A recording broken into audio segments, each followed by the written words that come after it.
Alright, so this video is going to be pretty elaborate on my perspective, and what I'm going to try to do is develop a premise for just the overall structure of the way that things are going right now, pretty much across the planet. History, right? History is a big part of educating yourself to what's going on. I mean, somebody who is maybe just coming of age and realizing that things aren't the way that they appear to be, takes, some self-investigation, and then you say, okay, you got to look at history, because you got to say, well, what I am is also culturally driven, which has a history behind it, and so on and so forth. So let's think about history here. And it's really in the context of what we even see history as. I mean, the U.S. is mainly concerned with U.S. history, right? I mean, we could say adequately so, but there's a lot of people, myself included, who are interested in ancient history, the derivations of the human race, in line with things like archaeological evidence and the various historical documents that are said to pertain to our cosmic existence as well. So we're already interdisciplinary. We're already contrasting the fields in research of science, history, the soft sciences, psychology, anthropology, archaeology. We've already now, philosophy included, we've already now included just about every discipline that human beings have constructed over time to assimilate what it is that we're trying to study, where it is we came from, where it is we are now, and where are we headed. Now, that's part of the thing, is that so many cultures, so many populations around the world have such a diverse perspective as to where human beings came from. And I don't think that human beings have the capacity, as a limited aspect of the cosmos, to come to complete truth. What I think we are really good at is pattern recognition, and that is the truth that every person individually receives, that interprets, right? I mean, the truth in a psychotic person is still that their pattern of recognition is psychotic behavior, psychotic interpolations, and extractions out of their environment based on, their nervous system, how their genetics is composed, but also culturally driven, the sort of gene expression based on their environment. And just to elaborate on some of the let me make sure. Okay. Just to elaborate on some of the perspectives that we have now, is there's a large amount of African American history that is coming about, illustrating that their history is much more pertinent to human existence than has been led to believe, right? I mean, think about when you went to school. You hardly ever really learned about African culture. I mean, as far back thousands of years, and not just African culture, but like Hindu culture and all these other civilizations that existed and have documentation far further back than, say, the European culture. And even when you learn about Greeks, the Greek philosophers, they extracted most of their knowledge and wealth from ancient Egyptian cultures and Phoenicians and ancient Kemet and all of these different areas from sub-Saharan Africa. If you look at the biological evidence, the majority of the human population is derived from the heart of Africa. I mean, we know things about geography, that there used to be something called the Pangea, is all continents used to be a part of one. But this isn't the stuff that we learn in school. When we're taught in school, they don't put it in a context of understanding the trueness of the various cultures and and the relativity of everything. And especially with with religious documents. All right, like, so we're entire. I'm not entirely, but we're extremely biased, and so we, as part of the curriculum, depending on who's funding the schools, they'll take out bits and pieces that they say, that they say is relevant to your education, and that's how you're taught, right? And you have to develop your own sense of discernment and try to figure out what part is disinformation, compare and contrast and critical thinking with other things that you maybe see on the internet and other places around you. And I don't want to keep rambling on about this specifically, because what I want to talk about is the ultimate failure in the institutionalization of force, right?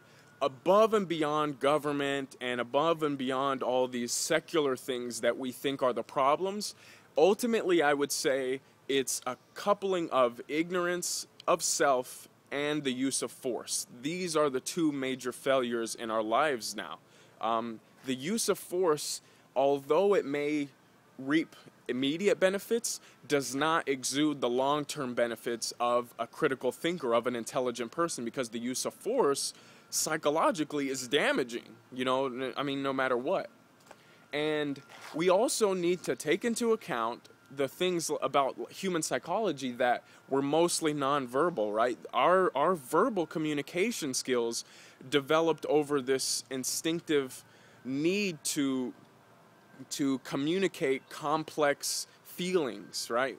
And so our evolution of psychology, our evolution of interacting with each other is based on, universal and cosmic principles of attraction and repulsion. This aspect of ones and zeros that even our computers operate on. I mean, the universe is constructed based on principles, and therefore we are the inevitable result of such, which in turn our institutions, our evolution as a culture, and so on and so forth, is based on this.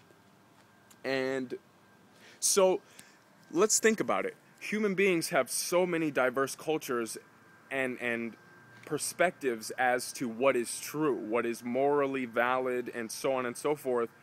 So how could there ever be a central governance, ideally telling people how they ought to construct their lives? I mean, think about, let's try to make it a bit personal. Let's try to think in the context of a community. That community has we'll say the right, but the sort of responsibility to its resources, right? Because of the fact that the lives of the community are interdependent. So it's if efficiency and if survival is at the forefront of their consciousness, then it behooves them to really take into account how they allocate resources, what skills they teach each other, what legacy they leave behind for future generations in that community, in order to continue to propagate their species, their ideas, and just themselves, right? So how is it that an external corporation, government, so on and so forth, has more of a privilege to come in, swipe resources from under that community, and tell them how they ought to live their lives, right? And if the community is not smart enough to realize what is happening to them, if it's not used through force, then, to me, through cosmic principles, they're likely to be wiped out because they're not intelligent enough to stay strong in their powers of discernment and say, okay, no, I'm not going to accept your fiat wealth, because what we really have is more important. What we really have is tangible wealth. We have land, we have resources, and we have intelligent means of exchange between each other. So the lack of recognition that force fails, and the lack of recognition that the corporation fails in principle, is part of why we have so many issues. Like I said, it goes through force and ignorance, right? And it's just at what levels of each of those things are.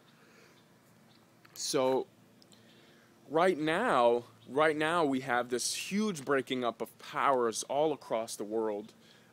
through these two, the breaking up of ignorance because of major exchanges in information, and the major breakup of force based on the understanding that it just doesn't get things done, or the manner in which force is used is also evolving.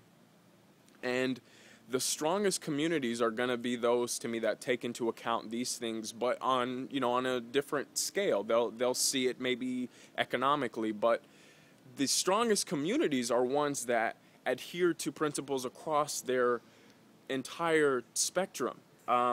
If you do research on the Jewry that has basically usurped government power, we call them like Zionist fundamentalists, these religious fundamentalists.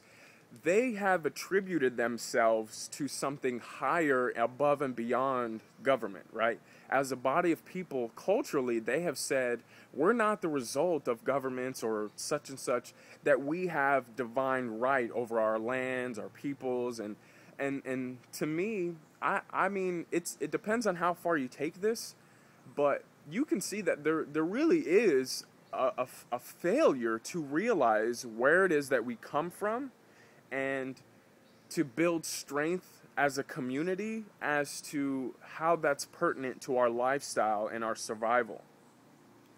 I mean, depending on how you have your worldview constructed, really depends on how credible you are and whether you'll be able to survive.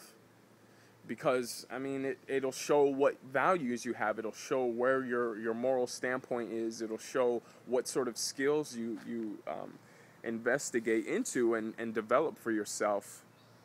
Let me just check time here. 12 minutes. Okay, we're all right. So where can we go from here? Well, my perspective personally